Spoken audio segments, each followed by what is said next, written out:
Hi, and welcome to Pod Sothoth, a Lovecraft book club.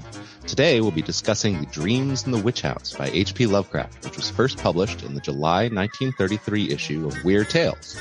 I'm your host, Todd Beardsley, and today we have a very special guest. Why don't you introduce yourself? I'm not a special guest. Very special. Special to me. Well, yes. I think I've used that joke before. Have you? Probably. Anyway, who are you? What is it you do here? My name is Claire Reynolds, Hey. and I am here to provide color commentary.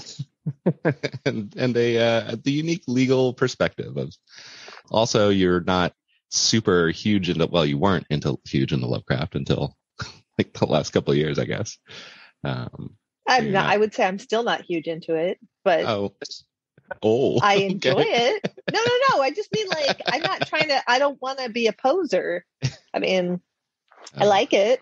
Well, we're all posers, and I enjoy it, and I enjoy it with you. I'm not trying to say that I'm like a Lovecraft. You're not a total noob, right? And you're not like a studied, dusty expert, right? Who glosses over all the racism, right? All right. Well, let's talk about Dreams in the Witch House. So I read this aloud a little while ago. We've been on a little bit of a break, a little hiatus. I don't know what you're talking about.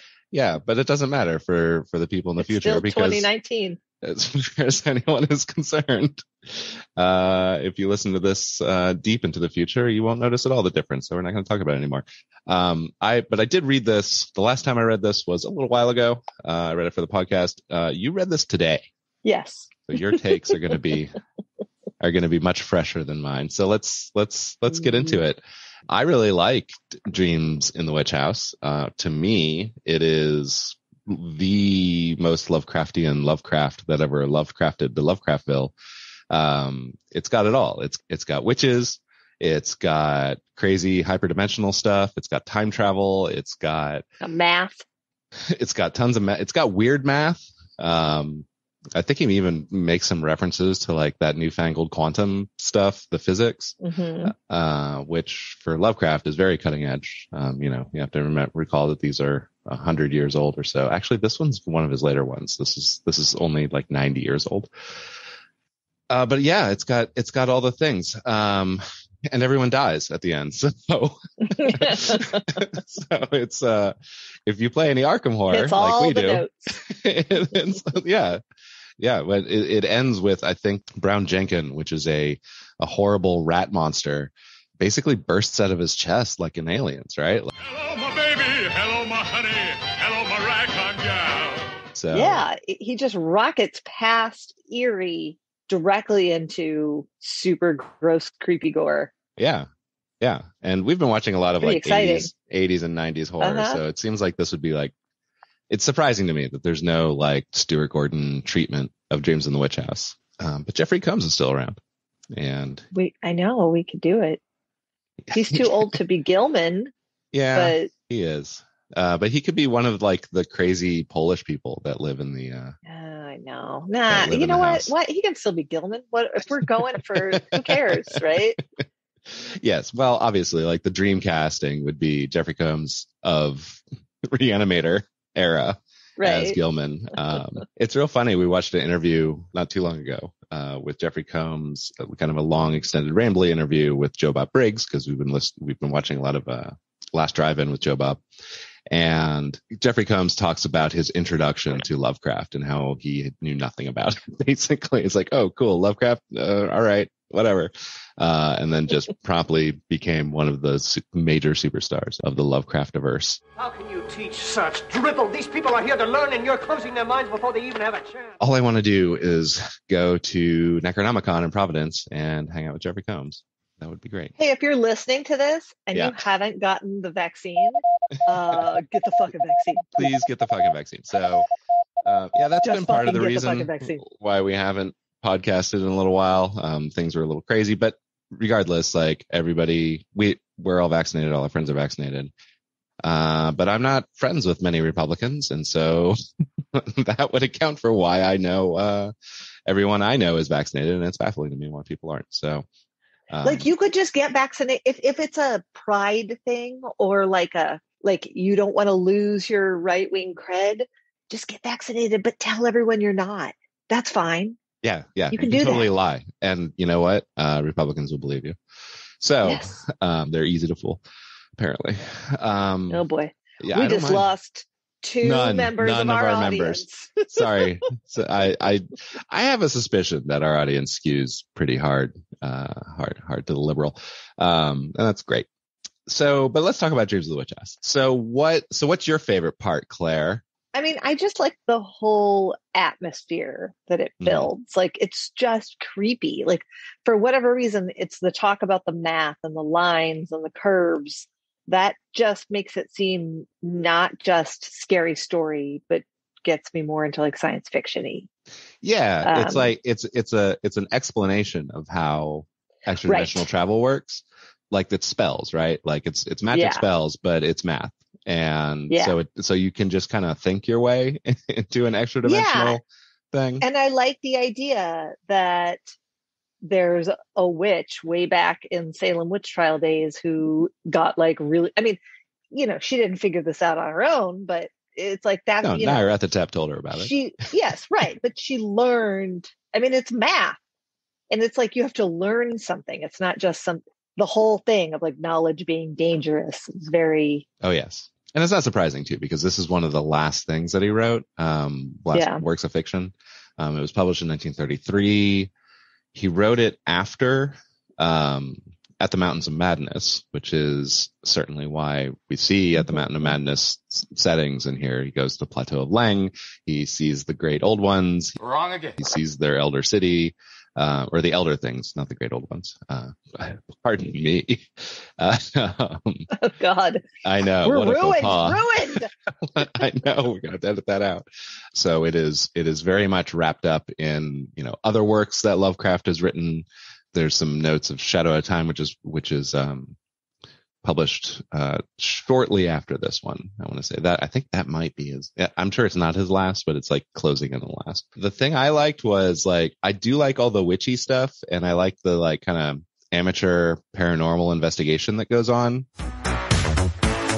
with, you know, his buddies and the other people in the house, where they like sprinkle flour on the floor to see that he walks to a place, and then they just stop because he ended up popping into another dimension there. And he does it unconsciously, which I like a lot too. Like, once you learn it, like, you kind of get caught up in it. Like, you don't have a lot of control over it. There is a baby sacrifice involved in this story. You cannot go wrong when you've got a baby sacrifice. I know. Again, like, this is a very, you know, it kind of gets into blood libel a little bit, but it's also very, you know, typical witch stuff, right? Like, witches eat babies. Sorry, witch fans. You know, I know that's insensitive, but it's in New England horror style. Yeah. But they're so delicious. I would assume. Let's see. I had some things written down now. Brown Jenkin is just the workhorse of this story. He's the one that like gets it done. He's there doing the dirty work. Making things happen. And he's creepy as hell, right? Like, he's he's mostly rat, but he's like real big, like a little dog, and has human like hands, and has a horrible bearded face. And he's the best. It just makes me think of that lost cat. We had a lost cat in our neighborhood, and people put up a picture of it, and it was like, it had a human face. It was a cat with a human face. Yeah, that's all there is to it. And Todd was like, "Oh God, it's Brown Jenkins." Lost. I'll see if I think I took a picture of it, and I have it on my phone, so I'll put it on the Twitter. By the way, did you know that the fear of rats is musophobia, M-U-S-O? So not like moosophobia, like a big, antlered animal. Okay. Well, yeah. But it's moosophobia. That's interesting. I did not know that. I for sure had that then. Yeah, I think of all your phobias, like that one is probably the most pronounced.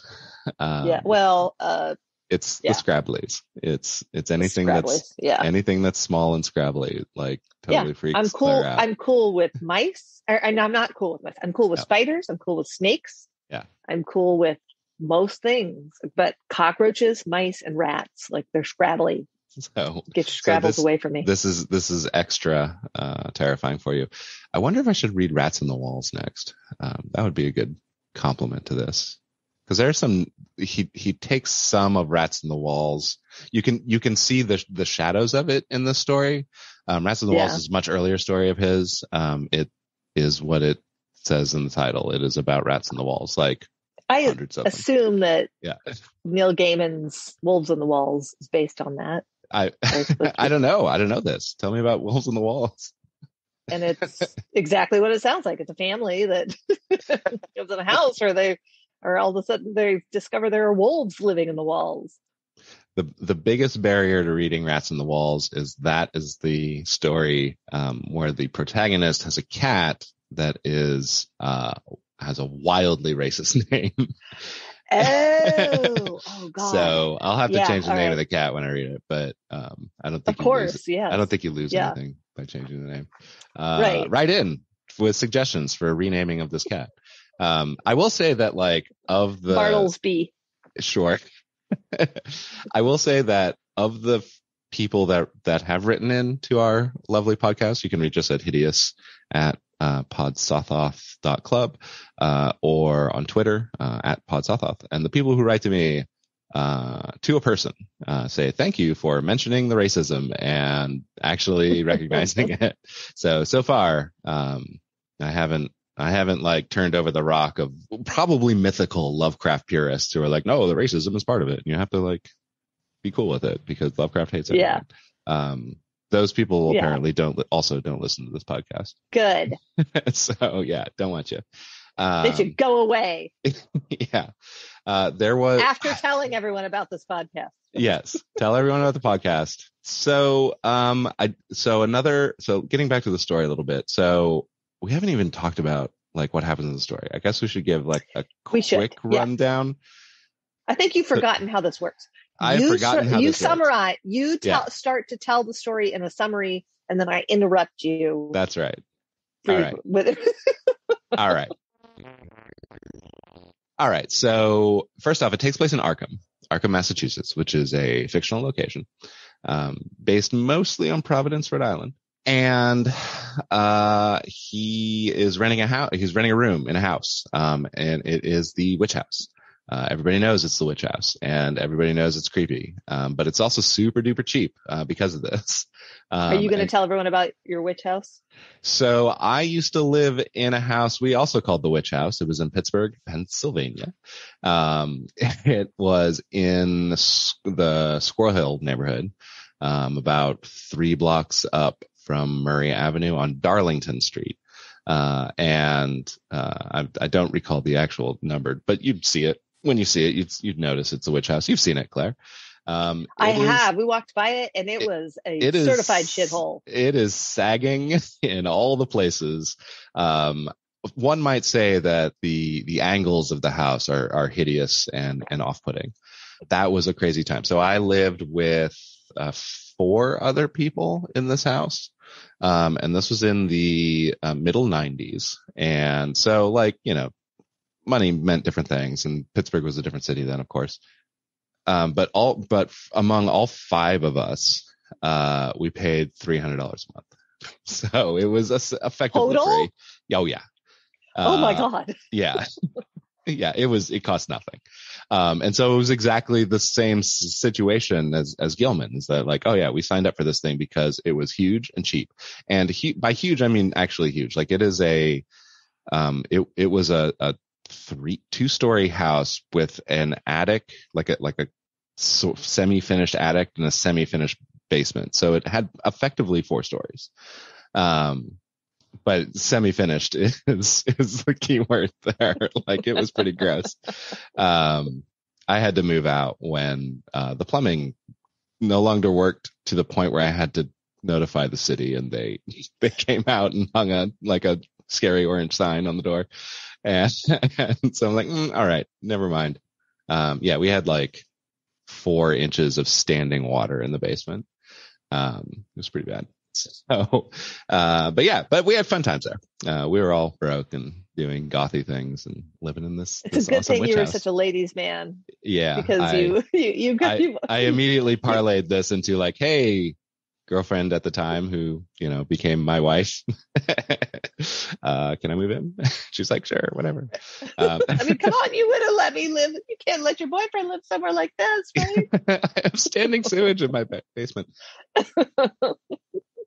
So anyway, so he gets his house. He has a bunch of weirdo roommates, all of them with Polish names. I think all of them have Polish names that are very hard to pronounce for me. I'm sure other people can pronounce them quite easily if you're familiar with how Polish names work. But he was a big old bookworm, and he was like equal parts into really cutting edge math and with all the quantums in the physics. And also, he lists some of the books that he's read, namely the Necronomicon. So that should be like a hint. The Book of Ebon and the Unsprachlichen Kulten are the three books that he mentions that he's read. And so between his math skills and his lore skills, really like old timey witchy lore, he stumbles across this mechanism of opening portals to other dimensions, unbeknownst to him. So he only does it when he sleeps. That's how I get it anyway. Like he sleeps and he's thinking about the stuff, like how if you're like deep into something, you're dreaming about it all the time too, right? And then he ends up in this house where Keziah Mason used to live a couple hundred years ago. Like the house is 235 years old when Gilman shows up. So it's been around a while. It's a little bit after Salem witch trials, 1692, but not too much after. But I really like the. Mm-hmm. I'm sorry. Okay, I really like the scene where he talks about how Keziah Mason is it's during a Salem witch trial, I assume, right, where she's telling Judge Haythorne of lines and except I'm imagining this in modern trial settings where there's like a PowerPoint, and she's a witness on the witness stand, and she's like explaining this geometry, and she's got like this and then that, and then there's the scary guy with the so it's all very kind of, there's like a bunch of bored jurors trying to stay awake. So Judge Haythorne. It could be Hawthorne. I don't know. Nathaniel Hawthorne is related to John Haythorne, and John Haythorne is a historical figure and was the guy of Salem, of the Salem witch trials. So he's into his math, he's into his witch history, and then weird things start happening. He starts hearing rats in the walls. He starts seeing this purple light kind of emanate from between cracks and things. And then he starts having crazy dreams about Keziah Mason and Brown Jenkin, who is her legendary familiar. Also has dreams of traveling through space and time in like weird geometrical visions around him, both organic and inorganic. And it turns out these dreams are real, right? Like he's actually teleporting himself around.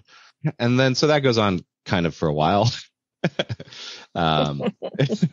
One thing, so Dreams of the Witch House is one of the longest short stories that Lovecraft wrote. Generally speaking, his stuff is like a quarter as long as this. This is why it took me like an hour and a half to get through it on the podcast. It is also a warning that I will never, the last episode of this podcast I record will be at the Mountains of Madness, which is about twice as long as this. But anyway, in these kind of dream adventures, he learns of Azathoth, the mad piping god in the center of all chaos, and Nyarlathotep, who is in this story is kind of pedestrian. Nyarlathotep is basically like just kind of a normal Satan figure, like a patron of witches, and that's about it. Like I don't know. He's a little bit of a letdown in the story. I feel like he's, a kid's version of Nyarlathotep. It's like there's a lot going on and not much going on all at the same time. Yeah, and he does it over and over again. Like basically everything in the story happens like 3 times. No, it just makes me laugh a lot where he's talking about all these crazy things that are happening, like insanely crazy things that are happening. Now, of course, I think he thinks he's dreaming them or whatever. Mm-hmm. And then all of a sudden he gets into like, oh, but he's failing his calculus and advanced general psych class. Mm-hmm. Like, who cares at this point? I mean, you have discovered how to teleport through time and space. Yep. And then projecting it through space, and who knows, perhaps even time itself. And he throws it out in class at one point, which I like a lot. Like, to me, like, that is, like, I see that as a very kind of Jeffrey Combs, Stuart Gordon sort of scene, right? Oh, where he would just he just throws it out, and everybody in class is like, what are you talking about? And then the professor's like, you're a goddamn genius. How did you come up with this? And he's like, I don't know. It just seems like it makes sense. So, there's one scene as Gilman is getting more and more enraptured with this whole thing, where it starts intruding on his waking life, and he feels this pull. And this part is, every time I read it, it feels like it's one of the more subtle things going on in the stories. Like, Lovecraft does definitely like hit you over the head with obvious stuff, and then you're supposed to not realize what's happening, but of course you know what's happening. That's part of the, it's part of the dramatic irony, right? Like, what's going on, and the characters are clueless. But one of the more subtle things is this pull that he gets, where like at certain times of the day, in the morning it feels like it's pulling him down, and then in the afternoon it feels like it's pulling him eastward, and then as the day goes on, it's pulling him up. I do think it takes a little bit to get like, oh, this is a point in space, and it's the rotation of the Earth that's making it seem like it's coming from a different place, right? And I do think I think that part in particular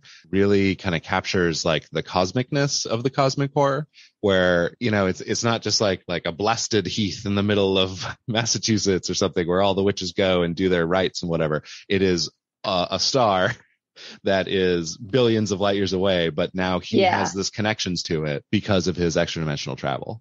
I like that part a lot. Like that is, to me, like one of the most attractive like sci-fi features of this. And this comes up in the Arkham Horror living card game that we play. It comes up in Lovecraft Country. There's a lot of like instantaneous travel between planets, both in the TV show and in the book. Yeah. So I get a lot of phantasm. Like, well, obviously this came before Phantasm, but Phantasm, if you have not, dear listener, if you have not watched Phantasm, it is one of the most wild horror. I guess it's a horror movie because there's like corpses and a mausoleum and a cemetery and bodies and stuff, and creepy things are going on and all that. But it's like, it is so beyond horror. It is like quintessential Lovecraft. Like, I would say Phantasm is probably the most Lovecraftian mainstream, I guess, movie that you're going to find. Like, no spoilers though. You'll just have to watch it. You can't even spoil it because that would imply there was a plot. Yeah, it is. Yeah. And if you read about Phantasm, and I say that with love. Yeah. If you read about Phantasm, like the goal, like the director's goal is like, oh no, it's dreamlike, and the plot is like really fragmented, like in a dream. And once you realize that, then you realize like the brilliance of Phantasm. If you just go in watching it expecting like a horror movie, like a Friday the 13th, where like it's like a beginning and middle and end and a moral and in your horror, like you're not going to find that in Phantasm. So I really like it. Thank you for bringing that up. That is an excellent comparison. Dreams of the Witch House is Phantasm. Dreams in the Witch House, honey. The Witch House. Dreams around the Witch House. Dreams near the Witch House. Dreams beneath the Witch House. Oh, that's not right. No. Yeah, and so anyway, so he does all this stuff. He's getting more and more into it. And then he runs into her on the street at one point. And like, she is, Keziah Mason has manifested in an alleyway. She's stealing a baby, along with her dread familiar, Brown Chicken, and along with Nyarlathotep. He's there too. So the whole gang's there, and Gilman. It takes a lot of people to steal this baby. I know. Like, how hard is it? Honestly.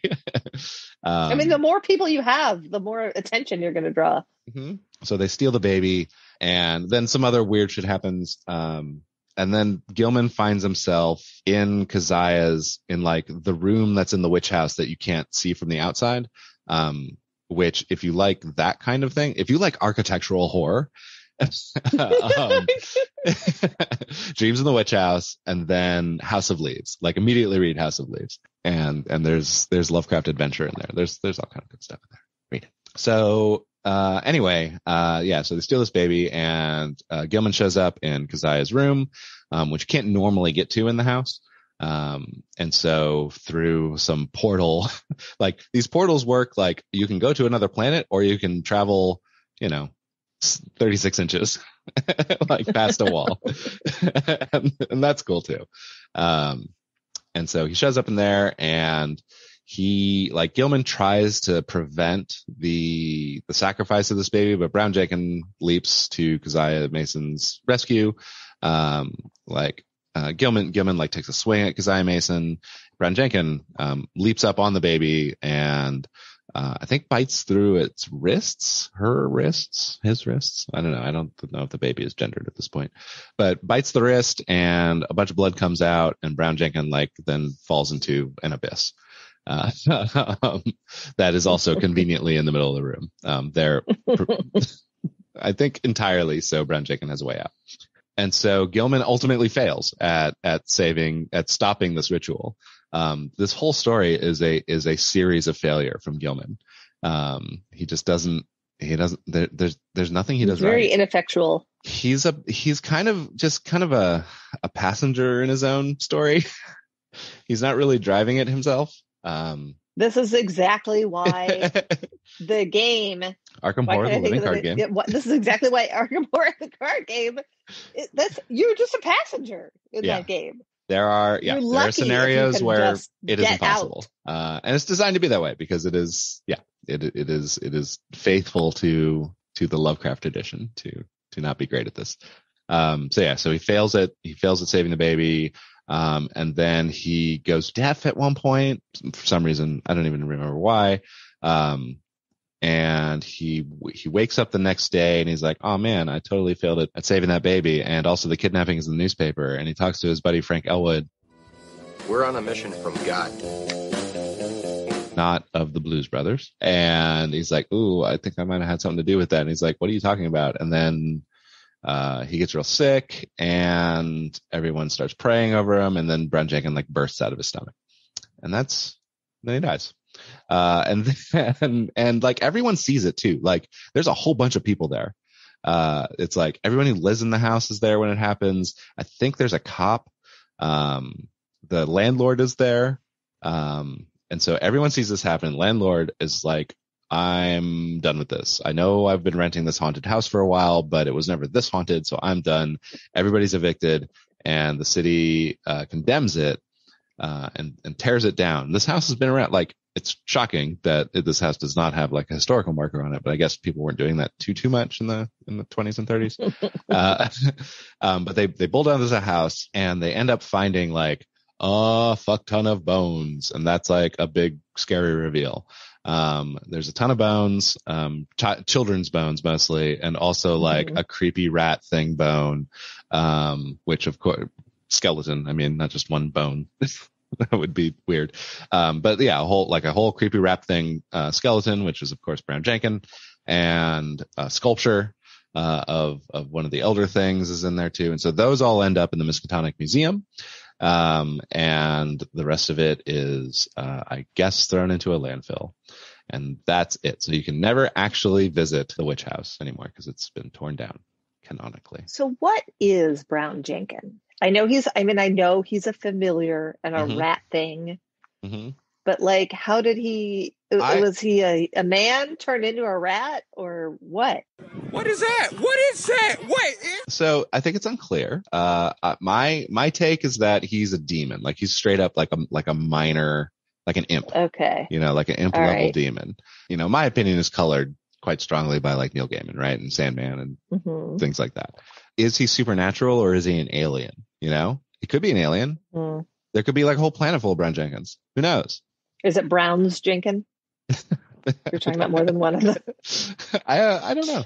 I don't think so. I mean, his name is Brown, and we don't actually know his name. Brown Jenkins is what the townspeople call him. Okay. And Keziah Mason never says hey, Brown Jenkins. blah blah blah blah. Like there's no conversation between them. Right. Yeah. But he also knows. Isn't it mentioned that he knows like all tongues? Like he has this mystical. He knows ability all the languages. Yeah. But which points to demon. I mean, that's a very kind of classical demon trait. Yeah, I think he's a demon. I think he's supernatural. I think it comes from some other plane of existence that Nyarlathotep has access to. I assume he's a gift to like Nyarlathotep's favorite witches on Earth. I know that he drinks from the witch's teat, and he drinks blood, which is also super creepy. So yeah, he strikes me as something like through and through supernatural, very unlike the Elder Things. Okay. And the Great Race of Yith and all these other and the Mygo, like all of these other creatures are like quite clear to me at least as being aliens, right? They're not monsters, they're aliens. But Brown Jenkins is a monster for sure. Okay. I'm looking at a wiki, villains.fandom.com/wiki/Brown Jenkin. Mm-hmm. It has been speculated that Jenkin is the offspring of Keziah and the Black Man. I mean, it has been, I don't know what people are saying. But hey, I'm just a normal kid like you, except that I ask questions. Right. Yeah. I just saying. Just saying. So that actually brings up one of the criticisms I've read about the story is that there's no continuity between like the science fiction-y bits and the horror-y bits. Like I would think that a treatment of it now would have Brown Jenkins be like an alien or a clone or something like that, right? Like something a little more sci-fi than horror. Or the other way is that, or just say that like, oh, quantum math is magic, or something like that. Right. Like cast it all as supernatural or all as sci-fi, but like I'm perfectly comfortable with Dreams of the Witch House being ambivalent on the sci-fi versus the fantasy, and kind of blending. I think it's great that it's blended. I mean, why can't witchery involve science? So there's math. There's the story that like Lovecraft wrote it and he like kind of was okay with it, and then he put it away for a while and it didn't get published. For a while, like he wasn't thrilled with it. He's like, it's a little hack. Turns out it's, in my opinion, one of his best works. So I really liked it. That's Dream of the Witch House. All right. Dreams in the Witch House. Dreams upon the Witch House. In Dreams in the general neighborhood of the Witch House. So as I mentioned, we haven't cast any pod in a little while. But that means in the meantime, we got like a bunch of correspondence. So it feels like we have more fans than we really do. This is exciting. Yeah. I have 2 emails I would like to read to you, Claire.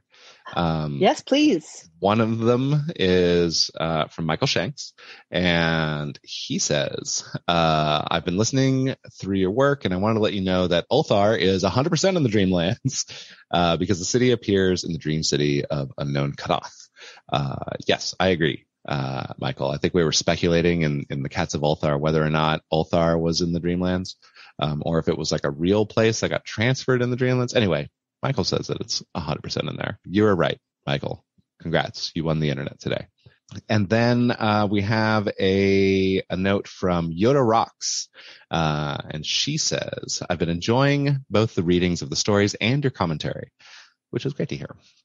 You have a really neat take on it, like discussing actual landmarks, which I can only hope to visit when the world opens up again and when I can actually afford it. And even the occasional legal take I think is really cool. She's hoping my new best friend. Yeah, I'm hoping to get into law school for the fall of 2021. So that's something that's really interested me and that I haven't heard on other podcasts. And just knowing Claire's a lawyer is really cool. So Yoda Rocks so is a Claire fan. And then we got some nice notes. I'm a Yoda Rocks fan. Yeah, and we got some nice notes publicly on Twitter from @Joshua Luke Cable, @Matthew Sensei, and @SuperLegend666, who is also known as Sean Patrick. What up, Big T? Stop. I was just going to ask about Sean Patrick. Yes, he's moved from email into Twitter. He's leveled up. Okay, we've been out of the game too long. I feel bad that I feel like let our four fans down. You know what? What's done is done, and all we can do is look. You're right. Yes. And so I will edit this thing up, put it out there, and we'll get back into it. I was wondering, like, if people actually cared about the reading versus the discussion. Some people have said to me, like, the people who listen to it in real life that we know have said the discussions are better. I'm like, yes, obviously they're better because Claire's involved. But other people like the reading a lot, and so I think I'll have to just keep it up and like. I don't know. Of course. I feel like I'm gunning for an achievement, like a video game style achievement. It's like achievement, read aloud all of Lovecraft. And not a lot of people will be able to say that. No, not at all. I think a few people have read all of Lovecraft's fiction, but far fewer have read them aloud. So do it. Keep going. I will. Well, thank you. I will. You have a nice voice. Well, so do you. I also way overinvested in audio equipment. So gotta get our money's worth. And it's not just for this podcast. I also have another podcast. I should mention it. It's Security Nation. If you are a Lovecraft person who also likes computer and network security, you should listen to that because I talked to an entirely different woman in my life, my boss, Jen Ellis, on that. Your other boss. My other boss.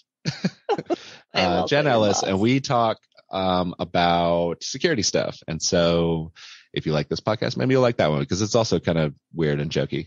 But it's securitynationpodcast.com and you can find it there. So I just really enjoyed this story a lot. I thought it was me too. Equal parts creepy and sci-fi, which I like. Yeah. I think for the next one, I'll reach back a little bit further and get something earlier and obviously something much shorter. All right. Well, thank you for listening and have a wonderful rest of your evening and get vaccinated, please. I'm not even going to say please, just fucking do it. Lie to your family. It's fine.